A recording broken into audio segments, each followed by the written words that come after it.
किसान भाइयों, अगर आपने धान की रोपाई के बाद आपने पहली खाद गलत समय पर या फिर गलत तरीके से डाल दी, तो उसका कोई फ़ायदा होने वाला नहीं। उसके बाद आप चाहे जितनी भी यूरिया खाद डाल लें, उसका पौधे पर उतना फ़र्क नहीं पड़ेगा जितना कि एक सही समय पर जब पौधे में खाद डालने पर होता है। और सबसे बड़ी बात ये है कि 10 में से 9 किसान यही गलती करते हैं। इसी वजह से जो पैदावार है वो भी कमज़ोर रह जाता है और इसके साथ-साथ जो पौधे की ग्रोथ है वो भी रुक जाती है।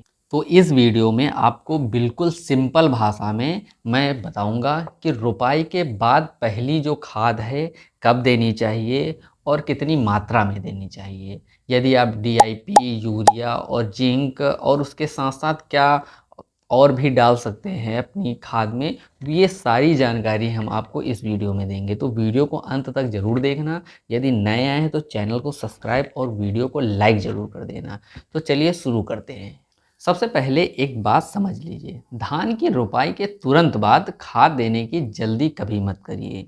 रोपाई के बाद पौधे को पहले अपनी जड़ को जमाने का समय चाहिए, क्योंकि 5 से 6 दिन या फिर कभी-कभी 10 से 12 भी दिन लग जाते हैं एक पौधे को जमाव लेने में। यदि पौधे का जमाव नहीं हुआ और आपने खाद डाल दी, तो 70% खाद आपकी पानी में रह जाएगी, जो कि पौधे को नहीं मिलेगी। पौधे को खाद जड़ के माध्यम से मिलती है। यदि जड़ का जमाव नहीं होगा और आपने खाद उसमें डाल दी, तो उसका पौधे तक कोई फ़र्क ही नहीं पड़ेगा। इस वजह से 8 से 10 दिन का जब तक समय ना हो जाए, आप यूरिया का प्रयोग बिल्कुल ना करें। अब सवाल ये आता है कि पहली खाद में क्या देना चाहिए? अगर आपने खेत की तैयारी करते समय जब रोपाई हुई थी, उस टाइम जब आपने खेत तैयार किया था, तो यदि आपने उस टाइम डीआईपी की पूरी मात्रा खेत को दे दी है, तो उसके बाद फिर डीआईपी की ज़रूरत नहीं पड़ती है खेत में, क्योंकि स्टार्टिंग में यदि आपने डीआईपी दे दी है, तो दोबारा डीआईपी की मात्रा नहीं होती है। इस स्टेज में सबसे ज़्यादा ध्यान नाइट्रोजन का ही होता है। यदि यूरिया आपके पास है, तो आप यूरिया ही डालें। लेकिन यूरिया भी एक बार में सारी मात्रा नहीं डालनी चाहिए। यूरिया की डोज़ आप 3 से 4 बार भी डाल सकते हैं और मिनिमम आपको 2 बार तो डालना ही चाहिए। यदि आप 1 बीघे में यूरिया डाल रहे हैं और आपका अनुमानित है कि आप 1.5 बोरी यूरिया डालेंगे, तो 1.5 बोरी यूरिया आप 3 टाइम में डालेंगे। उसकी 3 डोज़ बना के डालेंगे। पहली डोज़ जो होगी 10 से 12 दिन की होगी और दूसरी डोज़ 24 से 25 दिन में होगी और तीसरी डोज़ 65 से 60 दिन के बीच में आप ये तीसरी डोज़ डाल सकते हैं। और अगर आपके खेत में पहले से ही जिंक की कमी रहती है और पौधे पीले पड़ते हैं, तो जिंक सल्फेट का इस्तेमाल भी कर सकते हैं आप। इससे पौधे की जो ग्रोथ होती है और जो जड़ों की सेहत होती है उसमें अच्छी खासी मदद मिलती है, जिससे पौधा भी मजबूत होता है और आगे चल के जो बालियाँ आती हैं वो निखर के आती है।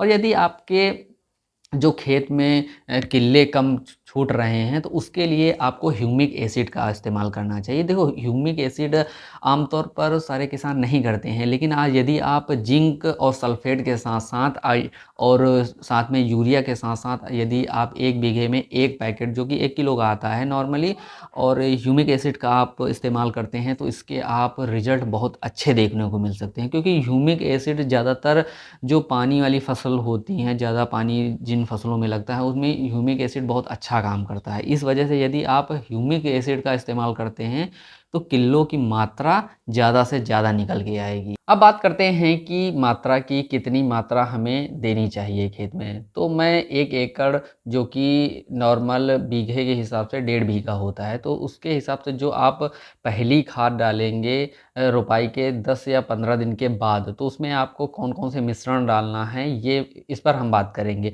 तो देखो, इसमें आप कम से कम 1.5 बीघे के हिसाब से, जो कि 1 एकड़ होता है, उसमें आप 20 से 25 किलो यूरिया का इस्तेमाल कर सकते हैं। और यदि आपके खेत में जिंक की कमी है, तो उसमें आप जिंक सल्फेट का एक 10 किलो का बैग डाल सकते हैं। उसके साथ-साथ आपको ह्यूमिक एसिड लेना है, जो 1 पैकेट आता है, उसमें आप 1 पैकेट ह्यूमिक एसिड डालें, जिसका बहुत अच्छा रिज़ल्ट देखने को मिलता है। जब आप ह्यूमिक एसिड डालते हैं खेत में, उसके 1 हफ्ते बाद आपके जो पौधे हैं उनमें बहुत अच्छा ग्रोथ मिलता है, उसके साथ-साथ जो नए-नए किले निकलते हैं। तो यदि आप धान की खेती कर रहे हैं तो ह्यूमिक एसिड को बिल्कुल ना अवॉइड करें, क्योंकि ह्यूमिक एसिड धान की फसल को बहुत अच्छी ग्रोथ देता है, बहुत अच्छे किले निकलते हैं और आगे चल के जो बालियों में असर दिखता है वो भी बहुत शानदार दिखता है।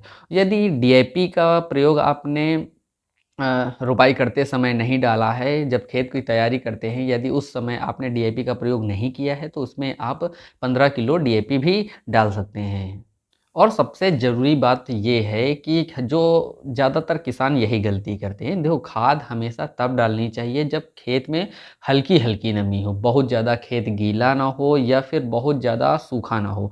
खेत में हल्की-हल्की नमी होनी चाहिए। आप अगर पैर रखते हैं तो पैर धँसे नहीं और मतलब गीली मिट्टी नहीं होनी चाहिए, हल्की नमी होनी चाहिए। उसके बाद आप इस खाद का प्रयोग कर सकते हैं। और खाद डालने के बाद आपको तुरंत पानी लगाना नहीं है। थोड़ा 3 से 4 घंटा का समय दीजिए, 3 से 4 घंटे बाद आप पानी लगा सकते हैं। या अब मैं आपको एक ऐसी गलती बताता हूँ जो 90% किसान करते हैं। बहुत से किसानों का यही सोचना है कि ज़्यादा यूरिया मतलब ज़्यादा पैदावार, ऐसा कुछ नहीं है। देखो, खेत में नाइट्रोजन की कमी देखो उतनी ही चाहिए जितनी पौधे को ज़रूरत है। हद से ज़्यादा अगर आप यूरिया डालेंगे तो आपकी जो फसल है वो पीली पड़ जाएगी, जल जाएगी। इस वजह से सिर्फ़ यूरिया डालना एक अच्छा विकल्प नहीं है। यूरिया के साथ-साथ आप जो पहले भी मैंने बताया कि जिंक सल्फ़ेट है और ह्यूमिक एसिड है और थोड़ी-सी डीएपी की मात्रा यदि नहीं डाली है तो वो डाल सकते हैं। देखो, ज़्यादा यूरिया देने से पौधा बाहर से तुमको हरा-भरा दिखेगा, ठीक है? लेकिन उसमें रोग प्रतिरोधक क्षमता भी खत्म हो सकती है। इस वजह से यूरिया का ज़्यादा प्रयोग ना करें। यूरिया का प्रयोग उसकी कैपेबिलिटी के हिसाब से ही उसमें डालें, क्योंकि पौधे को जितनी ज़रूरत हो आप उतनी ही यूरिया दें। ऐसा मानना है कुछ लोगों का कि आप जितना यूरिया देंगे उतनी ही ज़्यादा पैदावार होगी। ऐसा नहीं है, ये गलत है।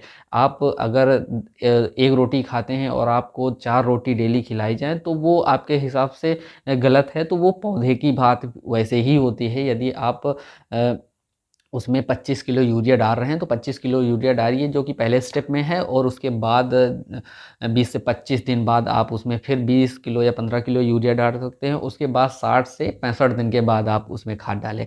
ऐसा नहीं है कि पहले ही दिन उसमें आप 1 बोरी 50 किलो के आस-पास, कुछ किसान का सीधा आंकड़ा यही होता है कि सीधा वो क्या करते हैं, यदि उनका खेत 1 बीघा है तो उसमें वो 50 किलो यूरिया, सीधा 1 बोरी यूरिया उनको एक ही खेत में डालना होता है। जबकि सिर्फ़ यूरिया की ज़रूरत नहीं होती है खेत को, उसके साथ-साथ और बहुत सारे न्यूट्रिएंट्स होते हैं जो पौधों को ज़रूरत होती है। तो उन न्यूट्रिशन के पास मतलब वो ज़्यादा ज़रूरी होता है पौधे को, इस वजह से सिर्फ़ यूरिया का प्रयोग ना करें। तो किसान भाइयों, मैं उम्मीद करता हूँ कि इस वीडियो से आपको ज़रूर ये समझ आया होगा कि जो धान की पहली खाद है, वो कब डालनी चाहिए और कितनी डालनी चाहिए।